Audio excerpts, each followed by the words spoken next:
que a gente está como uma trilha de mochileiro, como uma trilha de peregrinos. A gente já fez algumas paradas, né? Passamos pelo albergue ou pela... Aliás, falar em albergue é exatamente isso que eu coloquei, né? E essas paradas não são necessariamente albergues de passagem. Essas paradas são como pousadas para se ficar, né? Você pode ficar nessas paradas e nessas estações quanto tempo você precisa ficar, até que Deus possa moldar alguma coisa em você para que haja as transformações necessárias na sua vida. Então, tempo não é que passou o domingo passado, agora eu não vou falar pelos cotovelos, vou me precipitar falando, para a gente aprender a parar de falar e de se precipitar no falar. E principalmente aprender com Jesus a ficar calado mesmo quando é acusado. Lembra? Nós falamos sobre Pilatos falou, poxa, esse pessoal está te acusando e você não diz nada. Ele permaneceu calado, exatamente para corroborar com Isaías 53, como ovelha muda perante seus tosqueadores, porém não abriu a sua boca. Então, às vezes, a gente se auto-justificar, para a gente criar uma série de desculpas para as coisas que nós fazemos, vamos nos calar porque há um advogado, há um intercessor que intercede por nós e nos defende. E aí nós paramos também na parada da confissão, né? Que é exatamente onde a gente aprendeu que diante de Deus nós somos pecadores. E a gente precisa sempre fazer essa manutenção. Se confessarmos os nossos pecados, Jesus é fiel e justo para nos purificar de todo pecado. E aí nós estamos chegando a essa terceira parada antes da Páscoa, né? Ainda temos mais 2 paradas até o domingo, né? E a parada da humildade. E humildade é uma coisa difícil da gente cultivar, né? Porque significa baixa elevação, estar no nível da terra.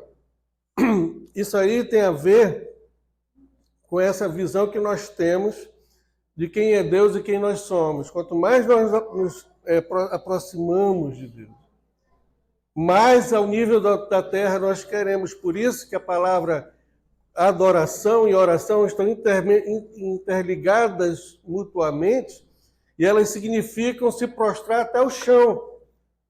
Então, quando os homens de Deus, os patriarcas e as pessoas que tiveram um encontro, um confronto com Deus, a primeira sensação de quem se encontra com Deus é humilhação, é se tornar humilde diante dele, é se prostrar, é se colocar em baixa elevação, é estar no nível da terra, que essa palavra vem do latim humus, né? E o humus significa terra arável, terra amolecida, né? Então é terra com matéria orgânica, carregada de fertilizantes, que as minhocas e os micro-organismos produzem, deixando a terra fofa, deixando a terra fértil, deixando a terra produtiva, deixando a terra preparada para ser arada. Então é por isso que Jesus falou, né? Daquelas sementes que foram lançadas durante a caminhada daquele semeador, uma caiu entre as pedras, em terreno pedregoso. E Jesus falou, e por não haver terra fértil, não haver umidade na terra, porque as raízes deram nas pedras e a terra era ressequida, então não houve crescimento dessa plantinha, né? Em um coração cujo solo é rochoso, endurecido ou ressequido, sem os nutrientes necessários, a raiz não se aprofunda. E assim seca e morre. A tendência é essa. Então, quando a gente tem a ideia de humildade, tem a ver com umidade, tem a ver com humus, tem a ver com estar no rés da terra e tem a ver com a nossa posição diante de Deus.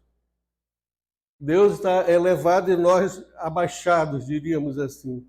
Sempre diante de Deus nós somos devedores, nós somos pecadores, que precisam da graça de Deus. Então Jesus falou sobre essa parábola que quando chega a angústia ou a perseguição, logo se escandaliza. Ou seja, tropeça, se torna uma pedra de tropeço para si e para os outros. Ou ela se fragmenta, ou ela se fragiliza, né, diante dos obstáculos no caminho do peregrino. Precisamos de humus, precisamos de humildade na presença de Deus. Há um texto aqui de Miqueias muito interessante, porque ele fala assim: o Senhor se agradará de milhares de carneiros, de 10.000 ribeiros de azeite. Está falando de adoração, de culto, de liturgia, de sacrifício no tabernáculo. Darei o meu primogênito pela minha transgressão, o fruto do meu corpo pelo pecado da minha alma. Então tudo isso tem a ver com esse aparato, com o brilho dos utensílios, né, com esse fulgor da fumaça e toda aquela coisa dos tabernáculos e as pessoas preparadas que estão ali para fazer todo aquele ritual. O que realmente é preciso? É preciso fazer coisas para Deus? Aí o profeta fala, né? Ele te declarou, ó homem, o que é bom e que é o que o Senhor te pede de ti. 2 pontos. Primeiro, pratiques a justiça. A primeira coisa, 3 pontinhos que ultrapassam toda forma religiosa de culto, de ritual religioso. Praticar a justiça, coisa muito prática, né? Que ames a misericórdia. As 2 coisas, justiça e misericórdia, se beijam. Há um salmo que fala sobre isso, sobre a fusão, misericórdia e justiça andam juntas. Nós já falamos sobre essa questão, né, do amor ao próximo, de nos apiedarmos dos miseráveis, de estendermos a mão para os necessitados, de amarmos o estrangeiro, de amarmos os refugiados, de amarmos os injustiçados. Isso aí é Bíblia, isso aí é ser do reino, isso aí é sermão do monte. E a última coisa que ele pede, que andes, o quê? Humildemente com o teu Deus. Então, 3 coisas essenciais aqui que ele pede para um viver que agrade a Deus, que vai de encontro e vai confrontar, né, e colocar por terra toda essa mistificação do que seja agradar a Deus. Ah, você precisa ir para a igreja todos os dias. Olha, tem programa, tem esse questionário. Olha, se você não for nessa vigília, eu acho que alguma coisa ruim vai acontecer com você. Faça isso, faça aquilo. Não significa nada diante de Deus. O que Deus está pedindo são coisas simples. Pratique a justiça, ame a misericórdia e ande humildemente com o seu Deus. É isso que Deus requer. No Novo Testamento, é uma palavra que substitui tudo isso. Paulo, falando a Timóteo, diz: olha, o que Deus requer de nós não é nada extraordinário, não é nenhum sacrifício de religiosidade. O que Deus requer de nós é que cada um seja encontrado fiel. É isso que Deus requer de nós. Fidelidade a Ele. O que é andar humildemente com Deus? Porque a humildade aqui é rotina, é dia a dia. Não é uma roupa que você veste, agora eu sou humilde, aí entra na igreja com a Bíblia debaixo do braço e faz uma cara de gato de botas. Olha, eu sou humilde, olha como eu sou querido, como eu sou humilde, como eu sou... Né? Não é isso. É um modo de vida, é um viver diário. Ter a consciência que Deus está presente em cada momento da vida, fora da 1h30 de culto que a gente passa na igreja. Ser humilde é um viver, é rotina. Né? Sair daqui é a gente ter sensibilidade de quem somos, de quem é Deus e quem é o nosso próximo e a nossa capacidade, a nossa disponibilidade para amar e atender a necessidade dos outros. Então isso é humildade.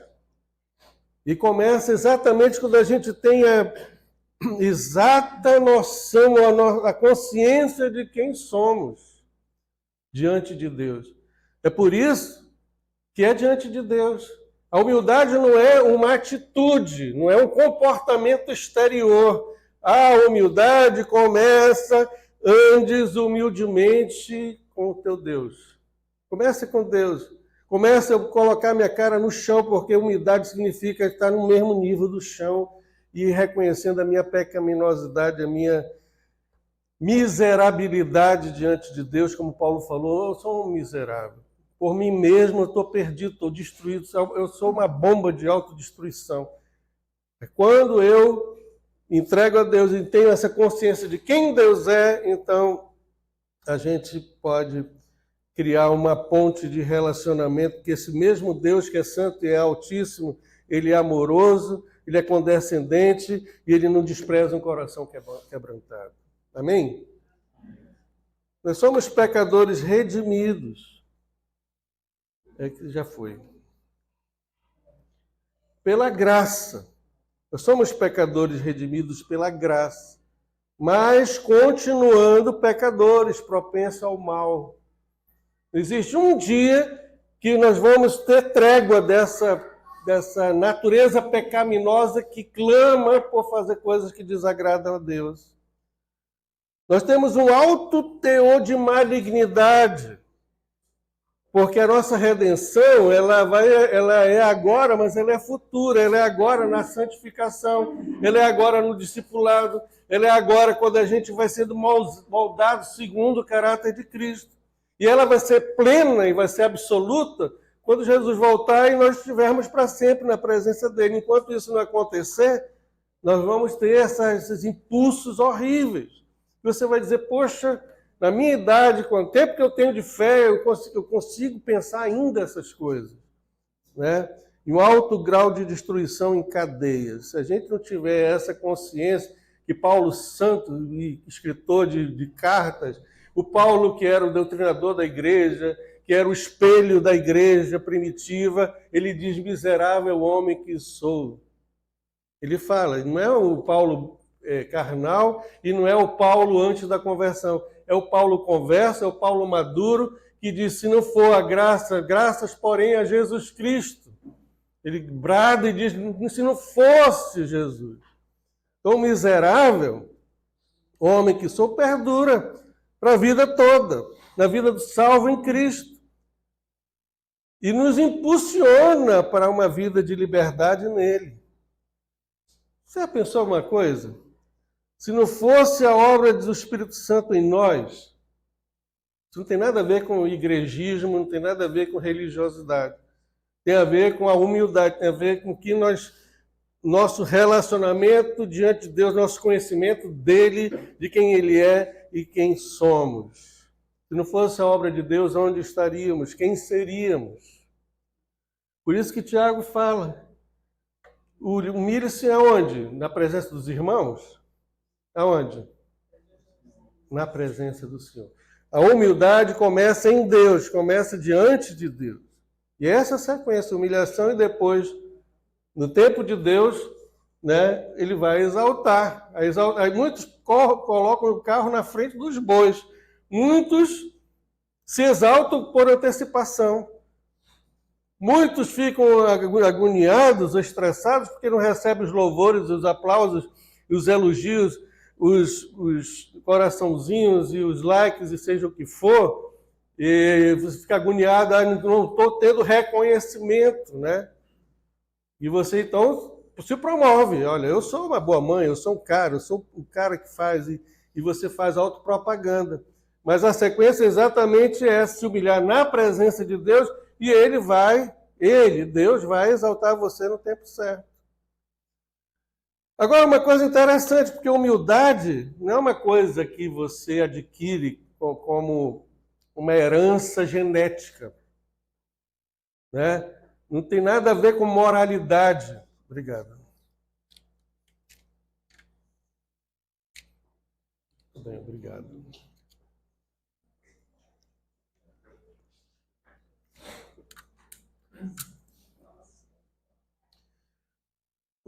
O que realmente acontece? Nós não somos domináveis.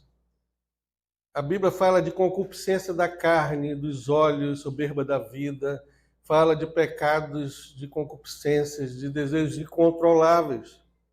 Nós não temos capacidade, pela religiosidade, pela nossa moralidade, seja moralidade imposta pela sociedade, ou seja, moralidade imposta pelo código de ética da sua família. Isso não se resolve dessa forma. Humildade, você tem que aprender com Jesus. É Jesus que nos ensina a sermos humildes. Vamos ler o texto juntos? Mateus 11, 28 a 30. Vinde a mim, e sobrecarregados, e eu vos aliviarei. Tomai sobre vós o meu jugo, e aprendei de mim, porque sou manso e humilde de coração, e achareis descanso para as vossas almas. Porque o meu jugo é suave e o meu fardo é leve. Então, ele é o nosso padrão. Se Jesus não é o nosso mestre, se nós não somos imitadores dele, se nós não somos seguidores dele, se nós não somos discípulos dele, se não buscamos ser como ele é, então nós estamos brincando de religião.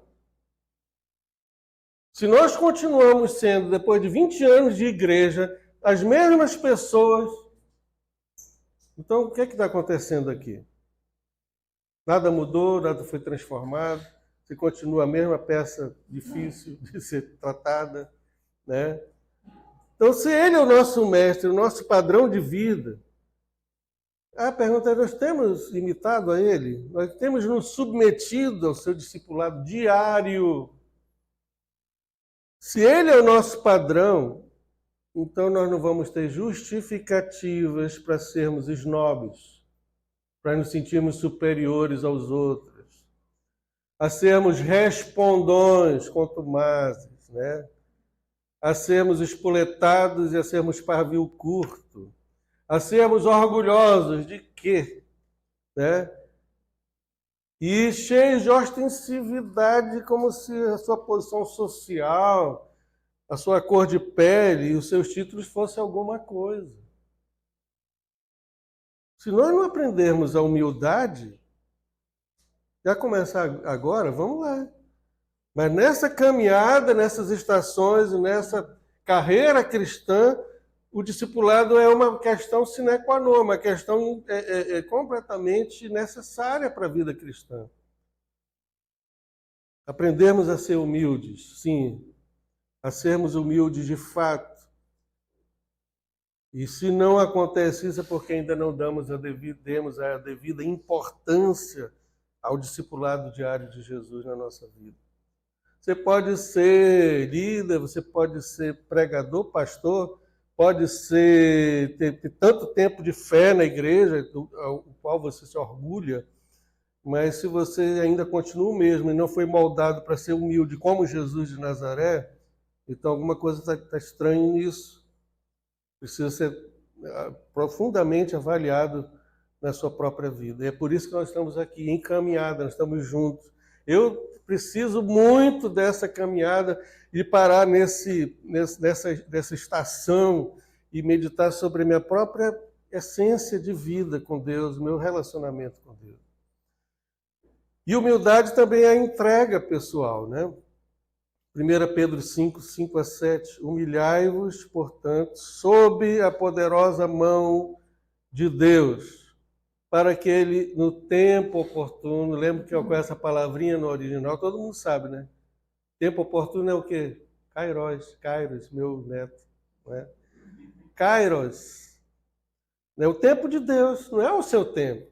Às vezes, como eu falei, a gente quer se precipitar, quer que a fama venha antes. Se não vem em tempo presente da nossa vida aqui, da terra, nossa vida física, do céu, nós vamos receber o vinde bendito do meu Pai. Quer um elogio melhor do que esse? Não é? Mas a gente quer mostrar nosso brilho, quer mostrar que somos capazes, nossa capacidade, nossa força, nossa inteligência, nossa beleza. Às vezes nem essas coisas todas.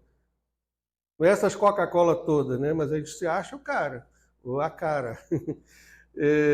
É o tempo de Deus que ele vai lançar, vai exaltar. E lançando sobre ele a vossa ansiedade, porque ele tem cuidado de vós. Então, a humildade nos leva a uma consciência de que Deus é e uma consciência de que Ele é o depositário, ele é a fonte onde nós devemos colocar as nossas dúvidas, as nossas limitações, as nossas perguntas, nossos questionamentos. É aqui.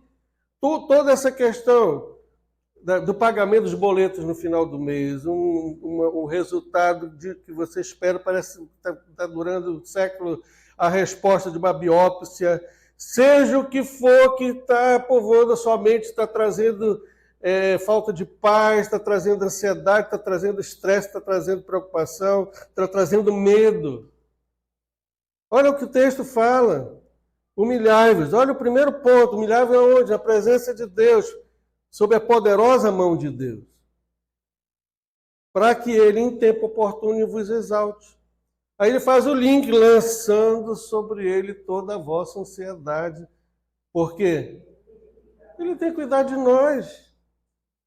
É perante ele que a gente tem que depositar, não fazer da rede social nosso divã de desabafo, né? Já viu gente assim que, né? Eu estou deprimido. Vai no médico, vai no especialista. Vai quem direito, é um profissional, né? E abre o seu coração ali, entre quatro paredes, não precisa botar a boca no trombone e falar para o mundo todo. Né? Jesus falou,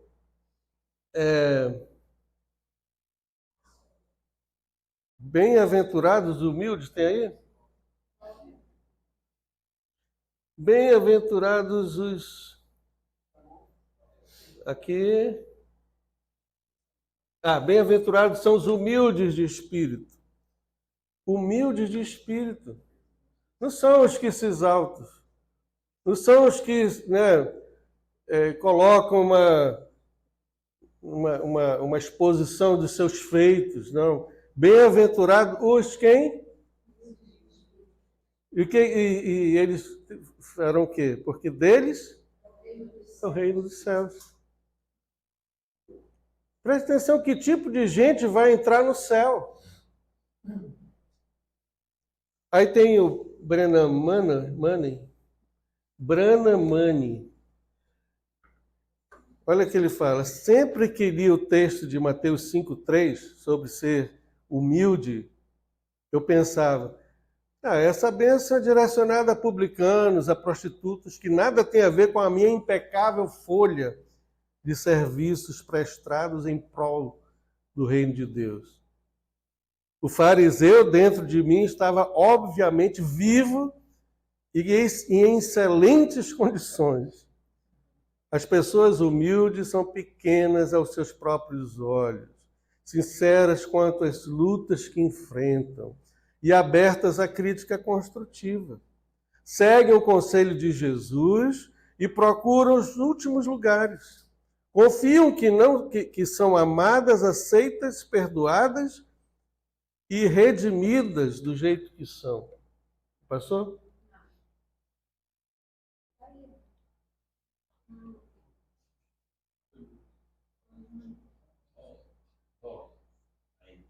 Segue o conselho de Jesus. Né? O que mais? Procuram os últimos lugares, confiam que são amadas, aceitas, perdoadas e redimidas do jeito que são. Conscientes de sua pobreza inerente, lançam-se sobre a misericórdia de Deus numa entrega despreocupada. Gente, isso aqui não é utopia, isso aqui não é uma ilusão que é pregada e que as pessoas se pegam firmemente sem realmente ter a possibilidade de um efeito positivo e definitivo sobre isso. Não. É entregar para Deus, lançando sobre Ele toda a vossa ansiedade, porque Ele tem cuidado de vós. Lançam-se sobre a misericórdia de Deus numa entrega despreocupada. Como conseguir isso? Buscando a Deus, seguindo a Deus, se humilhando na presença dEle.